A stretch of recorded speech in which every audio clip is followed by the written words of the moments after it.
Halo, Assalamualaikum warahmatullahi wabarakatuh. Selamat datang kembali di channel Zain Permana. Video yang lalu kita udah bahas soal konsisten. Dan salah satu yang aku tuh pengen banget bisa konsisten sharing dan ngebacain curhat teman-teman yang udah DM di Instagram ya. Ini udah lama, udah lama banget nggak jawabin dan juga nggak upload video soal curhatan teman-teman yang udah DM. Sorry banget ya, jadi insya Allah nih mudah-mudahan bisa konsisten lagi buat ngejawabin DM-DM dan ngebacain ya curhatan teman-teman yang di Instagram juga meresponnya. Nah, karena kita mau mulai lagi untuk konsisten untuk jawabin DM, mari kita mulai ya jawabin DM yang udah masuk nih.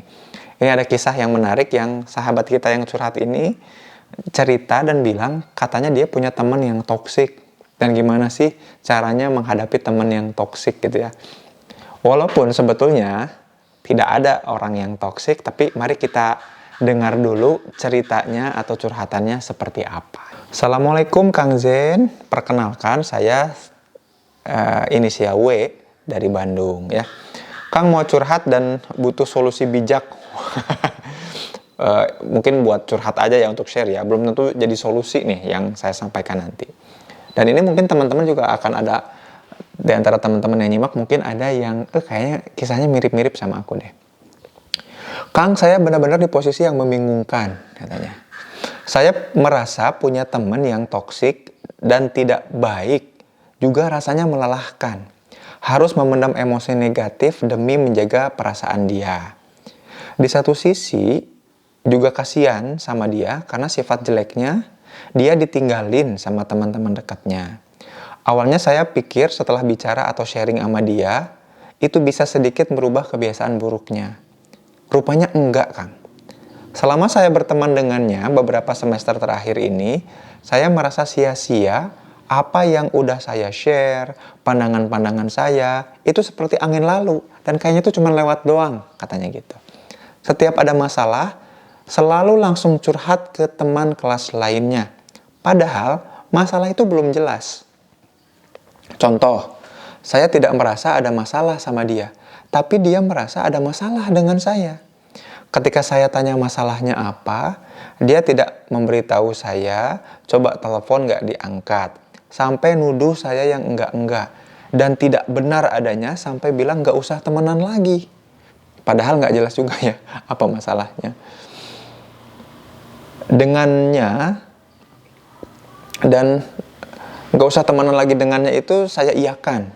Dia merasa saya yang jahat karena mengiyakan. Akhirnya dia ngeblok. Lah kan bingung ya. Dia yang tiba-tiba marah sama kita, bilang-bilang ke temen sekelas ada masalah sama kita. Pas ditanya, ya udah gak usah temenan. Dan akhirnya kita iyain gak usah temenan. Dia malah bilang kita jahat dan ngeblok ya. Kan itu juga nyebelin ya. Ini kejadian bukan sekali atau dua kali Kang, tapi sering. Terus kalau misalnya curhat, saya memberikan tanggapan tidak seperti yang diharapkan, langsung ngeblok, delete. Seperti orang yang merasa yang tersakiti dan tidak dipahami. Padahal saya sudah menjelaskan, tidak memihak pada salah satu. Saya sudah menjelaskan dan menanggapi dengan kata-kata sehalus mungkin. Entah dia ingin dibela atau gimana, karena bagi saya, kalau terbukti salah ya akui kesalahan, minta maaf, tidak perlu diperpanjang. Nah, lanjut masalah lainnya. Kemarin nih, saya ketemu sama teman dekatnya dulu. Dia selalu cerita ingin ketemu sama teman dekatnya itu. Akhirnya, saya pertemukanlah mereka. Kita bersantai sambil tiduran ngobrol. Tapi apa yang terjadi? Posisi dia membelakangi saya dan dia kan diem. Tar, aku bingung nih. Posisi dia membelakangi saya dan dia kan diem tanpa kata. Posisi saya di tengah. Nah, saya kira dia tidur ya, Kang. Ya udah, saya ngobrol sama teman dekatnya itu. Oh, posisinya bertiga tiduran. Si teman yang diomongin ini membelakangi. Si sahabat kita yang curhat di tengah. Jadinya dia ngobrol sama teman lamanya itu. Oh, gitu ya. Karena dikiranya lagi tidur. Taunya dia ngerasa dicuekin. Astagfirullah. Gak diajak ngobrol. Padahal saya udah nanya, katanya tidur. kok diem aja gitu. Lah, kan saya bingung, kenapa nggak ngobrol aja? Katanya pengen ketemu, tapi malah diem. Ya udah, daripada kaku, akhirnya saya ngobrol. Dia pulang. Nah, dia langsung bikin story kalau dia merasa bad day. Giliran saya tanya, jawabnya nggak apa-apa. Dan akhirnya dia chat, isinya hanya kesalahpahaman. Lalu saya jelaskan yang sebenarnya terjadi. Sampai akhirnya lagi-lagi dia mengatakan ya udah masing-masing aja. Ya udah, saya nggak balas lagi karena jujur capek. Setiap ada masalah seperti itu terus. Saya cuekin, nggak balas lagi. Dia ngechat lagi. Saya titip pesan sama dia untuk absen bimbingan sama dosen karena saya lagi di luar. Nah, dia malah nuduh saya main ke kosan cowok, dijemput sama cowok. Entah ada angin apa, tiba-tiba bilang begitu dan nanya ke teman kelas saya. Saya kaget dong, kok bisa-bisanya dia share hal itu, atas dasar apa? Emangnya aku serendah itu, ya? Saya masih mendem emosi, saya jelasin kalau saya nggak melakukan itu, terus dia jawab, ya emang sih, aku juga tahu kamu orangnya gimana. Iman kamu kuat, tapi kan nggak ada yang tahu ya, gitu. Nah, saya di situ saya udah up deh, karena nggak mau ribut. Nah, dia terus chat lagi, nggak saya balas karena liar ya, liar kata sahabat saya ini, pusing. Nah, perkara saya hapus story WA aja jadi manjang. Padahal menurut saya, hak saya ya, mau update atau hapus story WA. Nah, tadi aja nih Kang, dia kan ngeblok atau delete nomor saya. Karena di saya tidak ada DP ya, dan keterangan status, sedangkan di yang lain ada. Saya cuekin aja, sampai barusan saya cek 22 chat masuk dari dia. 22 chat masuk dari dia. Saya kudu gimana Kang? Jujur saya di dalam hati kasihan, tapi saya gedek sama dramanya yang seolah-olah paling tersakiti. Sebelumnya teman-teman saya yang menceritakan semua ini adalah perempuan ya. Begitu. Apakah teman-teman punya orang yang kayak gitu ya?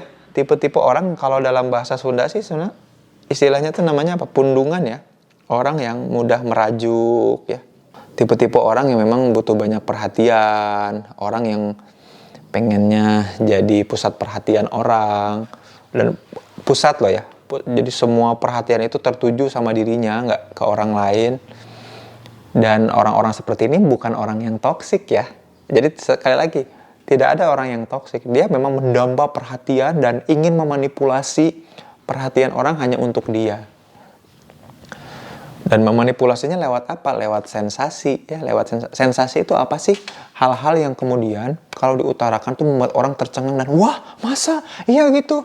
Dan ya tepat, bahasa sahabat kita yang cerita ini adalah disebut dengan drama ya. Ada orang-orang yang penuh drama. Tapi gimana sih sebetulnya cara ngadepin mereka? Ya cara ngadepin mereka ya, cara ngadepin mereka kita tetap logis aja, sesuai apa yang terjadi dan nggak usah ditanggepin. Karena drama, karena orang-orang yang membuat drama, yang membangun-bangun drama, kebenaran tuh akan muncul dengan sendirinya, gitu. Dan orang-orang yang drama ini ya orang-orang yang memang tadi ya butuh perhatian. Dia nyari perhatiannya dengan membangun sensasi. Kalau lagi ngobrol pengen dia yang cerita, pengen dia yang didengar, pengen dia yang ditanggap. Itu khas-khas banget orang-orang yang penuh drama ya. Bukan berarti orang itu toksik.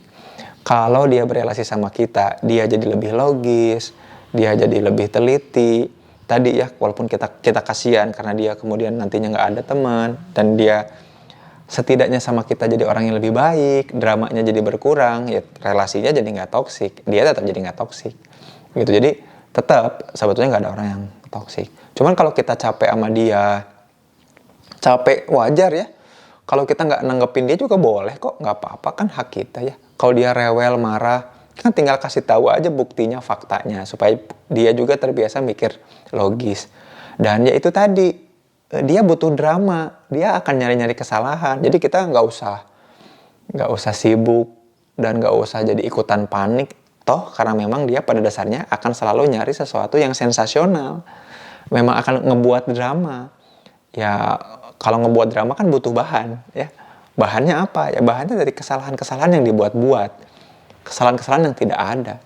Dia tetap logis dan kasih dia objek atau kegiatan atau hal-hal yang membuat dia ya sibuk sebetulnya. Mestinya sih gitu. Ya kalau saran saya sih kalau memang udah nggak kuat ya dihindari, boleh ya.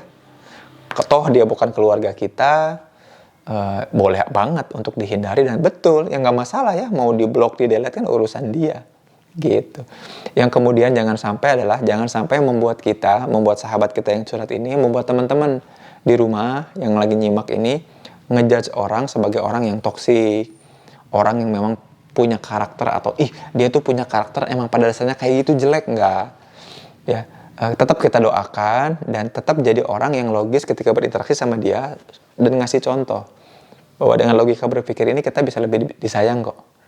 Dengan kamu ngerjain sesuatu, melakukan sesuatu, kita mengapresiasi dia karena dia sudah melakukan sesuatu yang baik, itu jadi contoh juga buat dia bahwa cara berperilaku, berteman yang benar tuh kayak gimana. Jangan sampai kita yang keajak, karena sekali lagi yang toksik tuh bukan orangnya, tapi relasinya.